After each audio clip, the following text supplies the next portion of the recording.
I never imagined my world could shatter on a sun-soaked afternoon in the Arizona desert, where the heat waves dance off the red rocks like whispers of forgotten dreams. It was one of those ordinary days in our small ranch town outside Tucson, the kind where the cactus blooms defiantly under a relentless blue sky, and the only sounds are the distant hum of a pickup truck or the wind rustling through mesquite trees. I'd just returned from the local co-op, my arms aching from lugging bags of fresh produce and supplies. My boots were dusty from the gravel driveway, and I was kicking them off in the mudroom when I heard his voice, Jack's voice, drifting from the living room. He was talking to Nurse Lisa, the kind-hearted woman who'd been helping us out a couple times a week. I wasn't eavesdropping. Not really. I was just moving slow, setting down the bags quietly so as not to disturb him. The door was cracked open, and their words carried on the still air. "I don't know how she does it," Lisa said softly, her voice laced with that genuine admiration I'd come to appreciate. 17 years is a hell of a commitment. Jack let out a bitter chuckle, the kind that used to make my heart skip when we were young and carefree, driving our old Ford through the canyons. But now it cut like a barbed wire fence. "Please," he scoffed. "Emily's no hero. She's just free labor. Always hovering. Always fixing things." I never asked her to throw her life away for this. I froze right there in the hallway, my hand still on the doorknob. The words landed like a punch to the gut, but I didn't gasp or drop anything. No. Something deeper inside me just cracked. 17 years. I'd poured every ounce of myself into those years, not just as his wife, but as his lifeline after the accident that stole his legs and nearly his spirit. I'd bathed him when he couldn't, fed him through the pain, repositioned him in the dead of night to prevent sores. I'd skipped family barbecues, missed my sister's wedding in California, let go of my job at the local feed store. Friends drifted away, and I let them, telling myself it was all for love, for the vows we'd exchanged under that big oak tree on our ranch. But now, in his eyes, I was just free labor. I stepped into the room, my legs steady even as my heart raced. Jack didn't notice me at first. He was still smirking, lost in his own resentment. Lisa's eyes flicked up, widening in alarm. She opened her mouth, maybe to warn him, maybe to smooth things over, but I wasn't interested in excuses anymore. I walked straight to the supply cabinet in the corner, the one stocked with his medical necessities. I pulled out an adult diaper, one of the countless I'd changed over the years, and placed it gently in his lap.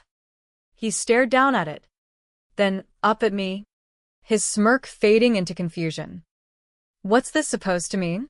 I met his gaze, my voice calm as the desert dawn. "Figure it out yourself, Jack." "Good luck with that." Then I turned and walked out. Not with a slam or a shout, just a quiet exit, my boots echoing softly on the hardwood floor. I made it to the kitchen before the weight of it hit me.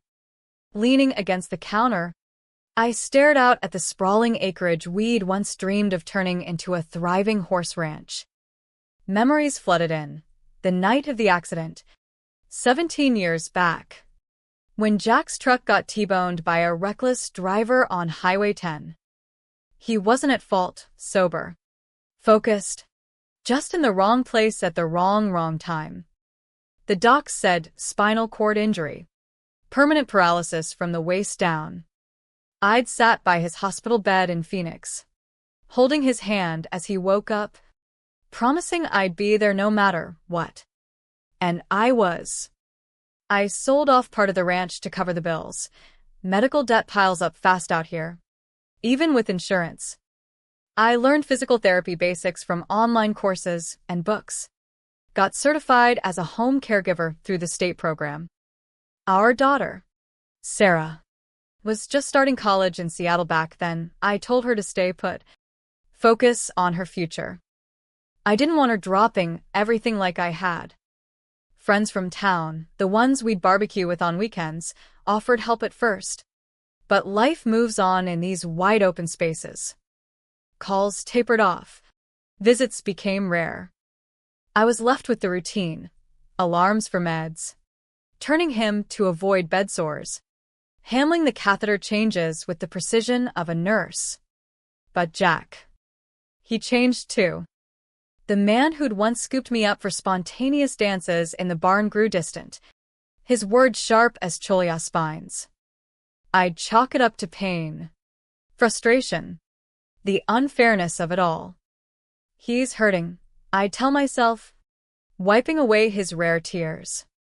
He doesn't mean it, yet the gratitude faded, replaced by grunts and complaints. Days blurred into months, then years. I stopped riding our old mare, Daisy. She got sold off when upkeep got too much. My world shrank to the house, the yard, the endless cycle of care. Standing there in the kitchen that afternoon, I realized this wasn't just about one hurtful comment. It was the culmination of 1,000 small cuts, the isolation, the unspoken resentments, the way I'd buried my own dreams under the weight of duty. I slid down to the floor, back against the cabinets, and let the tears come silently. Lisa didn't follow right away. Maybe she was giving me space, or dealing with Jack's confusion. But I knew one thing, I couldn't step back into that role today. Maybe not ever. As the sun dipped lower, casting golden hues over the saguaros, I pulled myself up. I needed air. Perspective. Grabbing my keys, I slipped out the back door and drove into town, the radio playing some old country tune about lost love and redemption. I ended up at the local diner, nursing a coffee amid the chatter of ranchers and tourists. For the first time in years, I felt seen not as a caregiver, but as Emily, the woman who'd once dreamed of breeding horses and writing stories about the West. That night, back home, but sleeping on the couch, I stared at the ceiling beams.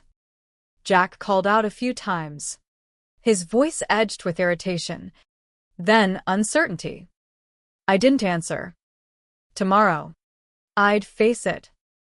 But tonight, I chose silence for me. The next morning dawned bright and unforgiving, the kind of Arizona heat that bakes the earth by 9 a.m. I woke up stiff on the couch, the events of yesterday replaying like a bad dream. But it wasn't a dream. Jack's words still echoed, sharp and real. I made coffee just for myself, savoring the quiet before the storm. Lisa arrived early for her shift, her pickup kicking up dust in the driveway. She stepped inside, her eyes searching mine with quiet concern. "You all right, Emily?" I nodded, pouring her a cup. Better than I expected. But things have to change. She glanced toward the living room, where Jack was stirring. He was confused last night. Asked where you were. Let him wonder, I said, surprising myself with the firmness in my voice. We sat at the kitchen table, the scent of fresh brew mingling with the faint aroma of sage from outside. I opened up a bit, told her about the overheard conversation, the diaper moment. She listened without judgment, her face softening. "You've given so much," she said finally. "No one could fault you for needing a break." A break. The word hung there. Tempting. But deep down, I knew it was more than that. 17 years of marriage, of partnership turned one-sided, had worn me thin as a desert stream in drought. I thought back to our early days, Jack and I meeting at a rodeo in Prescott. Him with that easy grin and strong hands, me running the feed store with big plans for our future. We'd bought this ranch on a whim, dreaming of raising horses and a family. Sarah came along, Our Spitfire daughter, who inherited Jack's stubborn streak and my love for the land. Then the accident shattered it all. I remember the call from the highway patrol, the rush to the ER in Tucson. Jack survived, but the life we knew didn't. Legally, we navigated it carefully, sued the drunk driver through a local attorney, got a settlement that covered some costs, but not the emotional toll. Arizona's no-fault insurance helped with initial bills, but ongoing care? That fell on me. I quit my job, cashed in savings, even applied for state aid programs for disabled veterans. Jack had served a tour in the Army Reserves. But pride kept him from accepting more help. He didn't want strangers poking around. Over the years, his bitterness grew roots. Mornings started with complaints. Coffee's too weak. Evenings ended with silence. Him glued to the TV, watching old westerns while I handled everything else. I'd try to connect, share stories from town, ask about his day, but he'd brush me off. Not now. Emily. I internalized it, convinced it was temporary, that therapy or time would heal him. But therapy sessions dwindled when he refused to go. Claiming the drive was too much. Sarah visited sporadically, her tech job in Seattle keeping her busy. On her last trip home, 6 months back, I'd confided a little. "It's hard, honey," I'd said over iced tea on the porch. She'd hugged me, but her words stung. "Dad's the one suffering most." Mom. Cut him some slack. I didn't argue, but it planted a seed of doubt. Was I the dramatic one? Now. With Lisa here, I felt a shift. What if I step away for a bit? I asked her. Legally. Can I? We're married. Does that make me responsible? She tilted her head. Thoughtful. You're his spouse, but you're not chained here. Arizona law doesn't force you to be a full-time caregiver. You can arrange for home health aides through Medicaid or private pay. If things get bad, there's always adult protective services. But that's a last resort. Her words unlocked something. I wasn't trapped. I'd just chosen the cage. By noon, I'd called a local agency for more nursing support and left a message for our family lawyer about options, separation. Maybe, if it came to that. No ruse. But knowledge was power. Jack wheeled himself into the kitchen then, his face a mix of anger and unease. "What the hell was that about yesterday?" he demanded. I met his eyes steadily. "You tell me, Jack. Free labor? That's how you see me." He flushed, glancing at Lisa, who busied herself with meds. I was venting. "You know how it is." "No," I said quietly. "I don't. Because for 17 years, I've been here, every day, without complaint. And you reduce me to that." He shifted uncomfortably. "Emily, Come on. I need you." "Need," I echoed. Not want. Not love. Just need. The words hung heavy. He didn't respond, just wheeled back out. That afternoon, I packed a small bag, jeans, a few shirts, my old journal, and drove to a women's retreat center in the foothills near Sedona. It was affordable, funded by donations, a place for folks needing respite. Checking in, I felt a mix of guilt and liberation. The room was simple, a bed, a window overlooking red rock formations, the sound of wind chimes. I called Sarah that evening. "Mom, what's going on?" Her voice was laced with worry. "I'm taking some time, sweetheart." Your dad's words. They hurt deep. I need to breathe. She paused. He told me. Said you overreacted. Maybe, I admitted. But I've underreacted for too long. I love him, but I can't disappear anymore. We talked for an hour, really talked. She shared her own fears. How the accident scarred her too. By the end, she said, "I get it. Mom. Do what you need." That night, under a star-studded sky, I journaled for the first time in years. Words flowed. Regrets. Hopes. The woman I'd been. Mystery crept in too. Why had Jack's resentment festered so? Was there more to the accident than I knew? Rumors from town hinted at old grudges, but I'd dismissed them. Now. Curiosity stirred. The retreat offered counseling sessions. In my first, the therapist listened as I unpacked it all. "You're not abandoning him," she said. "You're reclaiming yourself. That's humane for both of you." I nodded, feeling lighter.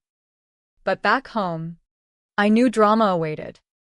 Jack wasn't one to let go easily. Days at the retreat blurred into a healing rhythm, the red earth of Sedona grounding me like nothing else could. Mornings started with yoga under the junipers, my body remembering movements I'd forgotten amid years of lifting and bending.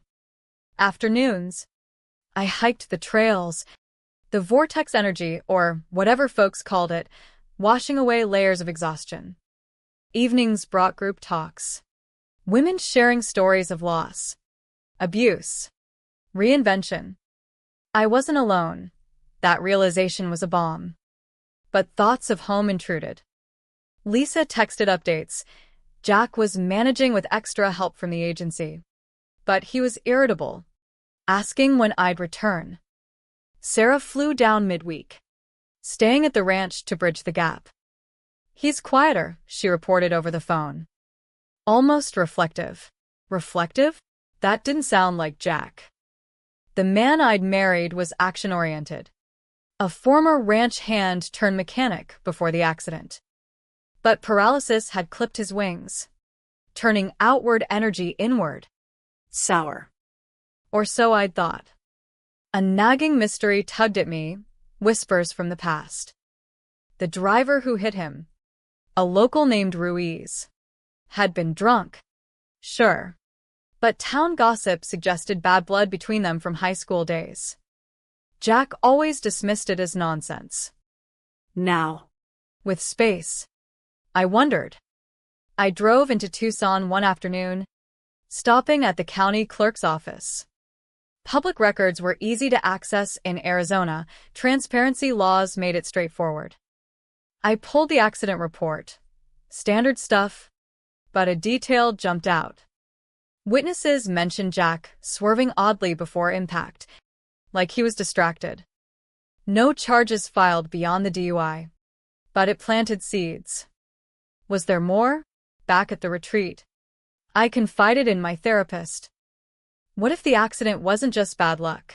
What if Jack's hiding something? She leaned forward, exploring that could bring closure. But focus on facts, not assumptions.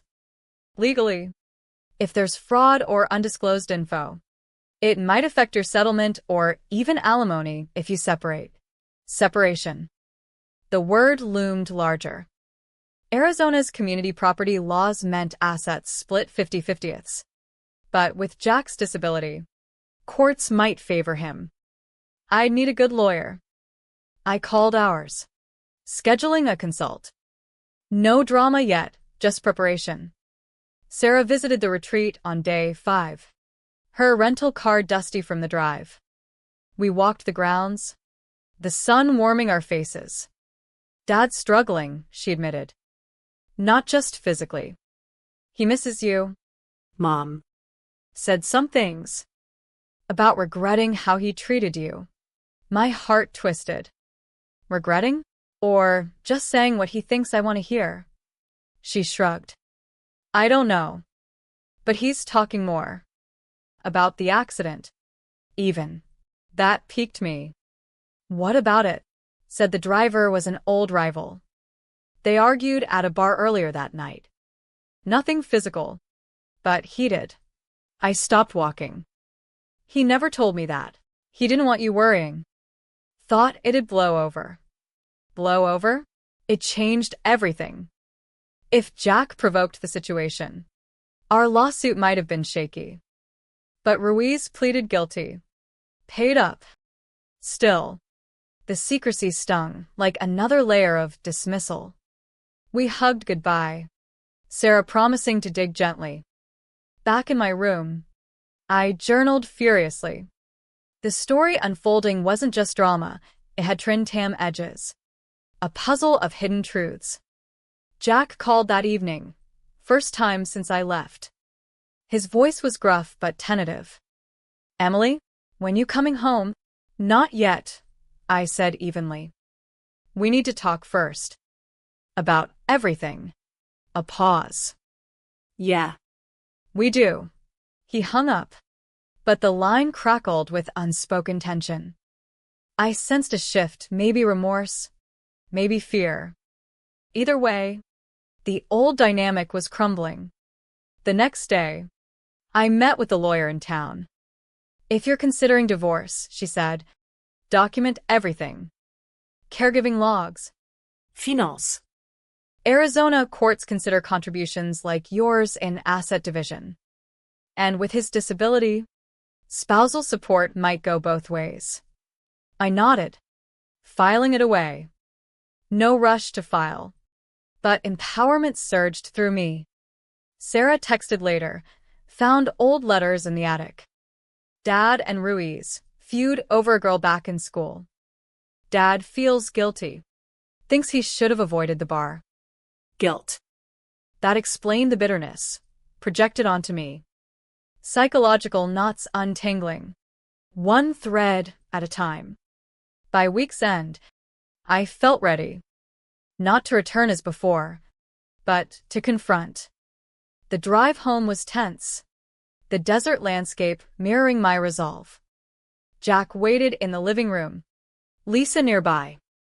His eyes met mine, vulnerable, almost. "We talk now," I said, sitting across from him. "No more secrets." He nodded, and the floodgates opened. The feud, the argument, his distraction that night. "I blamed myself," he confessed, voice breaking. "Took it out on you. I'm sorry, Emily. You didn't deserve that." Tears came for both of us. Not forgiveness yet, but a start. Sarah joined, her presence bridging gaps. We agreed. Counseling for him, couples therapy for us, more help to ease my load. That night, lying in our bed, separate for now, I reflected. The mystery resolved not in vengeance, but understanding. Drama ebbed, replaced by tentative hope. Reintegrating wasn't seamless. The ranch house felt both familiar and foreign, like slipping into worn boots after a long barefoot walk. Jack and I navigated awkward silences, punctuated by therapy sessions via Zoom. Arizona's rural reaches made in-person tricky, but telehealth bridged the gap. Our counselor, a no-nonsense woman from Phoenix, dug deep. Resentment festers in silence. Voice a now. Jack opened up more, admitting the accident's guilt had armored him against vulnerability. "I felt like a burden," he said one session, eyes downcast. "Pushed you away so you wouldn't leave first." "I almost did," I replied honestly. "But leaving taught me I matter too." Sarah stayed a week, helping reorganize. We hired full-time aides through a state program, easing my role from caregiver to partner.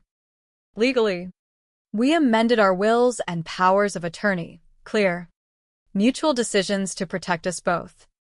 But mysteries lingered. Digging through attic boxes, I found more. Old photos of Jack and Ruiz, a faded letter hinting at a shared secret, a high school prank gone wrong, leading to Ruiz's expulsion. Jack confessed. I testified against him back then. He never forgave. Did it affect the accident? I asked. Maybe subconsciously. But the crash was his fault. DUI proved it. I contacted Ruiz through public records, now sober, living quietly in New Mexico.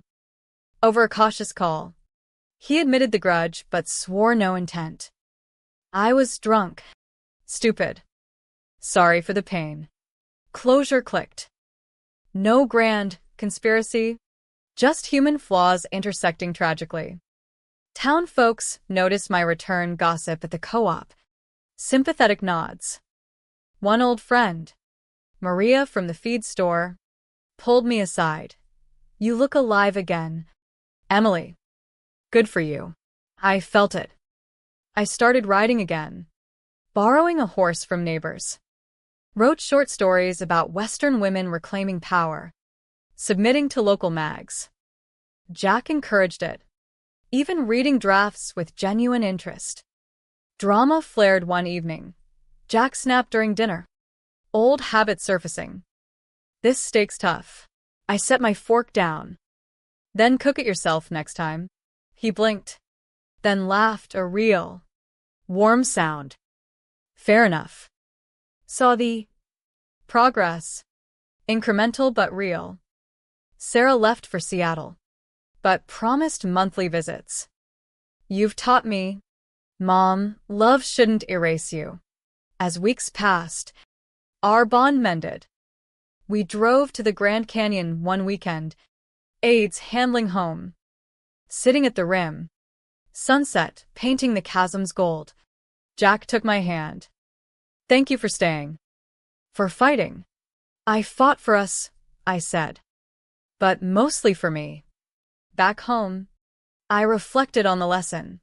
Sacrifice without reciprocity breeds resentment. Balance it with self-care. Communication. Humane, not heroic. Yet, a final twist awaited. Lisa confided, Jack's been saving secretly for adaptive vehicle. Wants to surprise you with a road trip. Tears welled. Not revenge, but redemption. The reintegration phase brought its own storms. The kind that roll in over the Sonoran Desert, sudden, intense, but cleansing. Mornings, I'd wake to the coo of doves, make coffee for two, and we'd sit on the porch watching the sun crest the mountains. But old wounds itched. Jack's therapy unearthed layers, his army days. PTSD whispers amplifying post-accident despair. I felt unmanned, he admitted. Took it out on the one person who stayed. Our couple's sessions were raw. You called me free labor, I confronted. Like I was nothing. You were everything, he countered. Voice cracking. That's why it hurt, to depend so much. Understanding bloomed. Thorny but beautiful. Sarah's stay infused energy. We cleared the barn. Planning a small horse operation, my dream revived. Legally, we consulted on finances, separate accounts for independence, joint for the ranch. Arizona's equitable distribution ensured fairness. The attic yielded more clues, a journal from Jack's youth, detailing the prank, switching exam papers, Ruiz taking the fall. Guilt had shadowed him. Ruiz's call was cathartic. Water under the bridge, he said. Live well. Community re-embraced me. At a town hall meeting on water rights, I spoke up, voice strong. Opinions valued. One night, tension peaked. Jack wheeled away mid-conversation. Can't deal with this. I followed. Running again? He stopped. No. Facing it. I love you, Emily. Always have. We embraced. Tears mingling. The surprise came, an adaptive van, funded by his savings. Let's explore, he said. We did canyons, Coasts. lesson learned. Forgiveness heals when earned. Self-worth the true anchor. Our road trip marked a new chapter. The van humming along Route 66. Windows framing vast western vistas. Jack navigated from the passenger seat, his adapted controls giving him agency. We stopped at diners, shared laughs over greasy burgers, talked deep into nights at motels. I was scared, he confessed under New Mexico stars. Of losing you. Of being pitted. I pitted myself more, I admitted. For staying silent.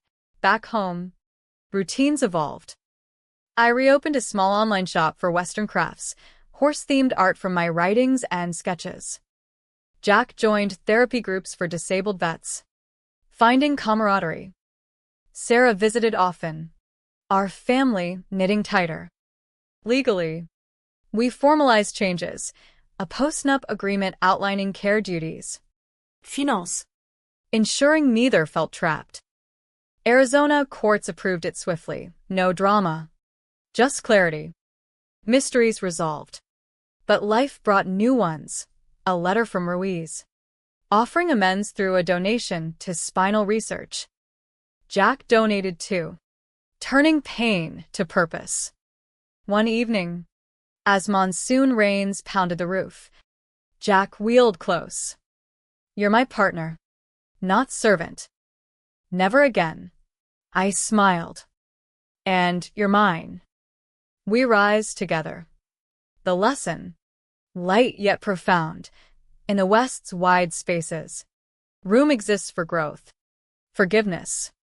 Sacrifice tempers love, but self-respect forges it unbreakable. Years on, our ranch thrives, horses grazing, family gathering. I look back not with bitterness, but gratitude. For the break that mended us.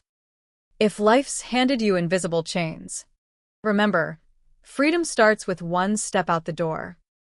The trip was transformative. Miles melting resentments. At the petrified forest, Jack shared army stories, buried traumas fueling his post-accident ire.